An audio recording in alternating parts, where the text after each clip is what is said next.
जय नमस्कार दोस्तों, आप सभी का स्वागत है हमारे यूट्यूब चैनल रैपिड स्टडी में। तो अब तक हम दो टॉपिक क्लियर कर चुके हैं, UNESCO site and Ramsar site.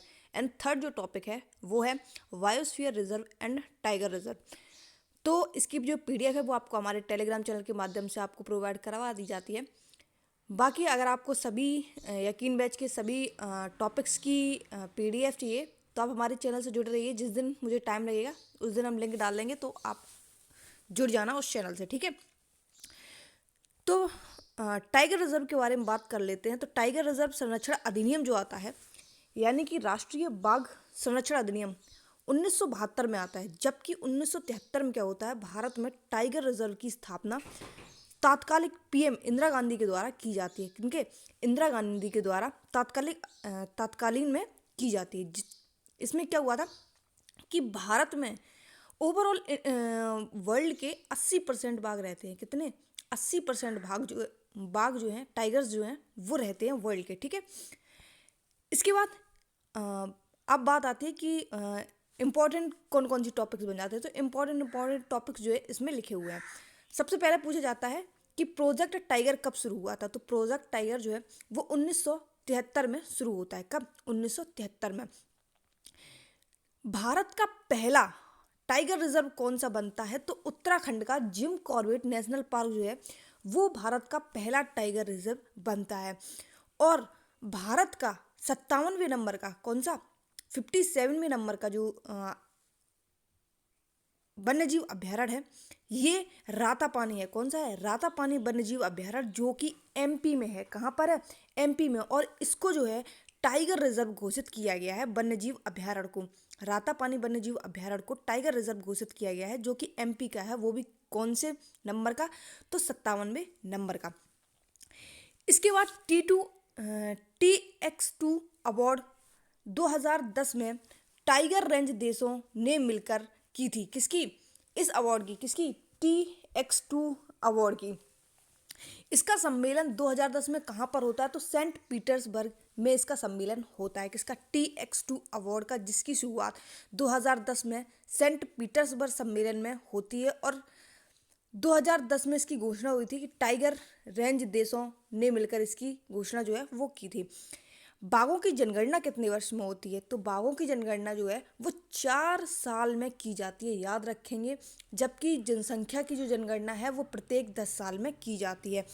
अब आ जाते हैं भारत में बाघों की जनसंख्या की बात कर लेते हैं। तो भारत में 2018 में जो बाघों की जनसंख्या थी वो थी 2967 से बढ़कर 2022 में कितनी हो गई? 3682 हो चुकी है, ठीक है। जो कि 6% वार्षिक वृद्धि हो रही है बाघों में, ठीक है।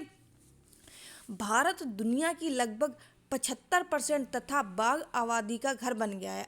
शुरुआत में कितना था? जब इंदिरा गांधी ने तत्कालीन में शुरू की थी तब 80% था। वर्तमान समय में कितना है? तो 75% है। प्रत्येक 4 साल में इनकी वृद्धि जो है वो जनसंख्या जो है वो देखी जाती है, कितनी जनसंख्या हुई है, ठीक है। तो मध्य प्रदेश एक ऐसा स्टेट बन गया है जिस जिस स्टेट में सबसे ज़्यादा बाघ हैं। किसमें? मध्य प्रदेश में, ठीक है। और कितनी जनसंख्या, मतलब कितनी संख्या है बाघों की? तो 785 है। इसके बाद में कौन सा है? तो इसके बाद में आता है कर्नाटक। मध्य प्रदेश के बाद में कर्नाटक, कर्नाटक के बाद में उत्तराखंड, और उत्तराखंड के बाद में महाराष्ट्र, ठीक है। 4 साल में इनकी संख्या देखी जाती है। शुरुआत में 80% थी, वर्तमान समय में 75% है। इंदिरा गांधी के समय हुई थी, सबसे ज़्यादा मध्य प्रदेश में है, इसके बाद में कर्नाटक में, इसके बाद में उत्तराखंड में, इसके बाद में महाराष्ट्र में। बाघ रेंज देश किसको कहते हैं? जहाँ बाघ स्वतंत्र रूप से घूमते हैं उसको बाघ रेंज देश कहते हैं, ठीक है। किसको कहते हैं? जहाँ बाघ स्वतंत्र रूप से घूमते हो। टाइगर रेंज देशों की कुल संख्या कितनी है? यानी कि जहाँ पर बाघ जो है वो खुले में स्वतंत्र रूप से घूमते हैं, ऐसे कुल देश कितने हैं? तो 13 हैं। कितने हैं? 13 हैं। इम्पॉर्टेंट टॉपिक ये है कि बाघ दिवस कब मनाया जाता है। वैश्विक बाघ दिवस जिसको कहते हैं, जिसको ग्लोबल टाइगर डेज के रूप में हम मनाते हैं, तो 29 जुलाई को मनाया जाता है।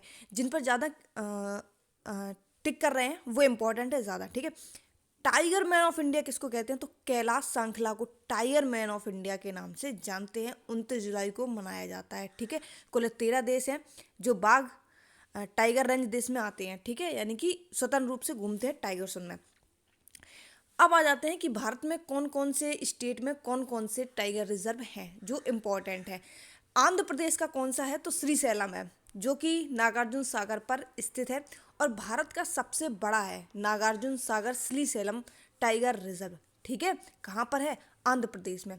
आपसे पूछा जाएगा कि भारत में सबसे बड़ा टाइगर रिजर्व कौन सा है, तो कौन सा है, नागार्जुन सागर श्रीशैलम, जो कि आंध्र प्रदेश में स्थित है। इसके बाद में नामदफा, जो कि विश्व का सबसे ऊंचा है, विश्व की बात हो रही है, ठीक है, ये भारत का तो बड़ा हो गया लेकिन ये विश्व का सबसे ऊंचा हो गया अरुणाचल प्रदेश का नामदफा वाला। इसके बाद में कमलंग टाइगर रिजर्व और पक्के टाइगर रिजर्व जो है ये कहाँ के हैं, ये अरुणाचल प्रदेश के हैं। कहाँ के हैं, अरुणाचल प्रदेश के। मानस, ना मेरी ना तेरी, औरंग टाइगर रिजर्व और काजीरंगा, जो कि एक सींग वाले गैंडे के लिए जाना जाता है। ठीक है, और यूनेस्को साइट में भी इसकी हमने आपसे बात की थी। जो ये कहाँ के हैं, मानस, ना मेरी ना तेरी, औरंग और काजीरंगा, ये असम के हैं। वाल्मीकि की बात कर लेते हैं, तो वाल्मीकि जो है, वाल्मीकि कहाँ से संबंधित है, वाल्मीकि टाइगर रिजर्व बिहार से संबंधित है। छत्तीसगढ़ में आते हैं तो उदंती, जो कि सीता नदी पर स्थित है। अचान कमार, इंदिरा गांधी और गुरु घासीदास, ठीक है, ये कहाँ के हैं, ये छत्तीसगढ़ के हैं। पलामू की बात कर लेते हैं, तो पलामू कहाँ का है, पलामू टाइगर रिजर्व ये झारखंड का है। बांदीपुर, भद्रा, दांदेली, जिसको हम अंसी कहते हैं, जो कि सबसे छोटा टाइगर रिजर्व के रूप में जानते हैं, सबसे छोटा नेशनल पार्क है अंसी नेशनल पार्क जो है वो सबसे छोटा नेशनल पार्क है इंडिया का। ठीक है, नागरहोल टाइगर रिजर्व और बिलीगिरी रंगनाथ मंदिर, ये कहाँ के हैं, ये कर्नाटक के हैं। केरल की बात कर लेते हैं, पेरियार टाइगर रिजर्व और परक्कीकुलम, ये दोनों ही जो है वो केरल के हैं। इसमें सबरीमाला मंदिर तीर्थ क्षेत्र है, किसमें, पेरियार वाले में सबरीमाला मंदिर तीर्थ क्षेत्र स्थित है, किसमें, केरल में। महाराष्ट्र की बात कर लेते हैं, तो मेलघाट, ताडोबा अंधेरी, सह्याद्री, नवेगांव जिसको नागजीरा कहते हैं, बोरा जो कि सबसे छोटा टाइगर रिजर्व है। अंसी नेशनल पार्क सबसे छोटा है और बोर जो है वो सबसे छोटा टाइगर रिजर्व है। ठीक है, याद रखेंगे, महाराष्ट्र का बोर जो है वो सबसे छोटा टाइगर रिजर्व है। काना, पन्ना, पेंच, बांधवगढ़, ये सब कहाँ के हैं, ये सब है मध्य प्रदेश के, और मध्य प्रदेश में ही सबसे ज़्यादा टाइगरों की जनसंख्या है। काना, पेंच, पन्ना, सतपुड़ा, संजय दुबारी और बांधवगढ़ टाइगर रिजर्व में 25 दिसंबर 2020 को टाइगर रिजर्व ने भारत की पहली हॉट एयर बैलून सफारी शुरू की गई थी। कब, 2020 में। याद रखेंगे कहाँ पर, बांधवगढ़ में हॉट एयर बैलून सफारी की शुरुआत की गई थी। रातापानी भी कहाँ का है, यहीं का है, मध्य प्रदेश का। मिजोरम की बात कर लेते हैं, तो मिजोरम कहाँ का है, डम्फा का। डम्फा टाइगर रिजर्व जो है ये मिजोरम का है। सिमलीपाल और सलकोसिया ये कहाँ के हैं, ये उड़ीसा के हैं। रणथंबोर, सरिस्का, केवलादेव, मुकुंदरा हिल्स, रामगढ़ विषधारी वन्यजीव अभ्यारण्य, ये सभी कहाँ के हैं, ये सभी राजस्थान के हैं। कहाँ के हैं, राजस्थान के हैं। रणथंबोर सुना होगा, केवलादेव सुना होगा, सरिस्का सुना होगा, मुकुंदरा हिल्स सुना होगा आपने, ये सभी कहाँ के हैं, ये सभी राजस्थान के हैं। अब आ जाते हैं तमिलनाडु पर। कलाकड़, मुंडल थुराई, अन्नामलाई, मुदुमलाई, जितने भी ये अलाई वाले हैं ये सभी कहाँ जाएंगे, तमिलनाडु में जाएंगे। और भी अलाई वाले, जितने भी अलाई वाले आएंगे वो किसी में भी नहीं जाएंगे, किस में जाएंगे, तमिलनाडु में जाएंगे। और सत्यमंगलम टाइगर रिजर्व आपने सुना ही होगा, ठीक है, जिसको कुछ टाइम पहले एक अवार्ड भी दिया गया था सत्यमंगलम टाइगर रिजर्व को। ये कहाँ का है, ये तमिलनाडु का है। तेलंगाना की बात कर लेते हैं, तो काम्बल और अमरावती जो है ये तेलंगाना के हैं, ये इतने इंपॉर्टेंट नहीं है। अब आ जाते हैं उत्तर प्रदेश के जो इंपॉर्टेंट हो जाते हैं। इंपॉर्टेंट का दुधवा और पीलीभीत, ये बहुत इंपॉर्टेंट, ये बहुत पूछे भी जाते हैं। और रानीपुर टाइगर रिजर्व, अभी कुछ टाइम पहले शायद 2022 में इसकी चर्चा हुई थी रानीपुर टाइगर रिजर्व की। ठीक है, ये कहाँ पर बना था, तो ये उत्तर प्रदेश में बनाया गया था। और अमानगढ़, जिसको कार्बेट टाइगर रिजर्व का बफर कहते हैं, किसको, कार्बेट टाइगर रिजर्व का बफर कहते हैं अमानगढ़ को, ये भी इंपॉर्टेंट हो जाता है। जबकि इसमें दुधवा, पीलीभीत और रानीपुर बहुत ज़्यादा इंपॉर्टेंट है। उत्तराखंड की बात कर लेते हैं, तो जिम कॉर्बेट नेशनल पार्क, जो कि रामगंगा के किनारे, इसका नाम जिम कॉर्बेट से चेंज करके रामगंगा रख दिया गया था। और राजा जी टाइगर रिजर्व, ये उत्तराखंड के दोनों। ठीक है, पश्चिम बंगाल की बात कर लेते हैं, तो सुंदरबन और बुक्सा, ज़्यादातर सभी को पता है कि सुंदरबन डेल्टा जो है ये पश्चिम बंगाल का है, यूनेस्को साइट में भी आपको ये चीज़ बताई थी, और बुक्सा जो है वो भी पश्चिम बंगाल का है। अब आ जाते हैं बायोस्फीयर रिजर्व। बायोस्फीयर रिजर्व क्या कहते हैं? यूनेस्को ने प्राकृतिक और सांस्कृतिक परिदृश्यों के लिए बायोस्फीयर रिजर्व नाम रखा। बायोस्फीयर रिजर्व प्रकृति के संरक्षण के साथ अधिक और सामाजिक विकास का संतुलन प्रयास करता है। इसमें 3 क्षेत्र आते हैं। कौन कौन से क्षेत्र होते हैं? एक तो होता है कोर क्षेत्र, दूसरा होता है बफर क्षेत्र, और तीसरा होता है संक्रमण क्षेत्र। ठीक है। भारत में कुल कितने बायोस्फीयर रिजर्व हैं? तो भारत में कुल 18 बायोस्फीयर रिजर्व हैं। बायोस्फीयर रिजर्व को कितनी कैटेगरी में बांटा गया है? 3, कोर, बफर और संक्रमण। पहला बायोस्फीयर रिजर्व कौन बनता है? पहला बायोस्फीयर रिजर्व जो है वो है नीलगिरी ताहर, जो कि तमिलनाडु स्टेट का है। कौन सा है? नीलगिरी ताहर। कब बनाया गया था? तो 1986 में बनाया गया था। सबसे बड़ा बायोस्फीयर रिजर्व की बात कर लेते हैं, तो सबसे बड़ा बायोस्फीयर कच्छ का रण बायोस्फीयर रिजर्व है, जो कि गुजरात में स्थित है। सबसे छोटा बायोस्फीयर रिजर्व कौन सा है? तो डिब्रूगढ़ सेखोवा। डिब्रूगढ़ सेखोवा जो है वो सबसे छोटा बायोस्फीयर रिजर्व है। बायोस्फीयर रिजर्व को 3 कैटेगरी में बांटा गया है। भारत में कुल 18 बायोस्फीयर रिजर्व हैं। पहला समुद्री जीवन मंडल रिजर्व कौन सा है?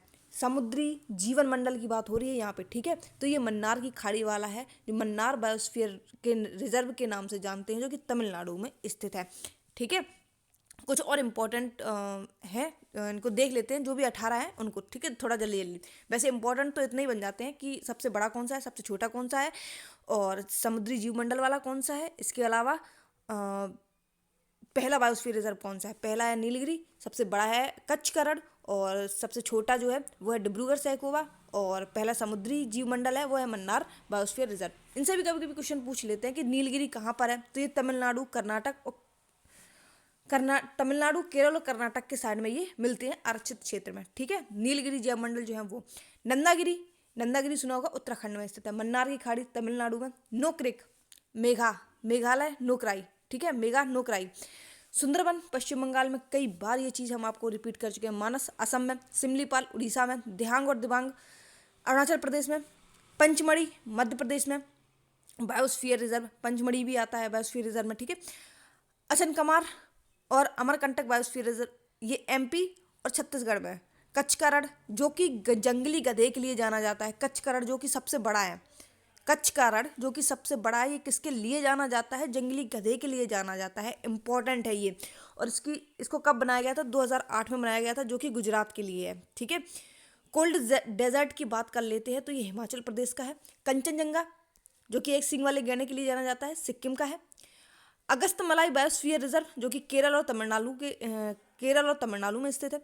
बड़ा निकोबार जैव मंडल आरक्षित क्षेत्र। अब निकोबार आ गया तो जाहिर सी बात है कि अंडमान एंड निकोबार द्वीप समूह में होगा। डिब्रू सैखोवा अभी बताया असम में। शेषचलम की पहाड़ियाँ कहाँ पर स्थित हैं? तो आंध्र प्रदेश में। अंधा था, अभी शेष है उसकी आँखें। ठीक है। पन्ना मध्य प्रदेश में। पन्ना, पेंच, बांधवगढ़ ये सभी कहाँ की हैं? ये सभी मध्य प्रदेश के बायोस्फीयर रिजर्व हैं। 18 बायोस्फीयर रिजर्व हैं। ठीक है। इन चीज़ों को याद रखेंगे। बाकी मिलते हैं अपने नेक्स्ट वीडियो में। तब तक के लिए जय हिंद, बाय बाय।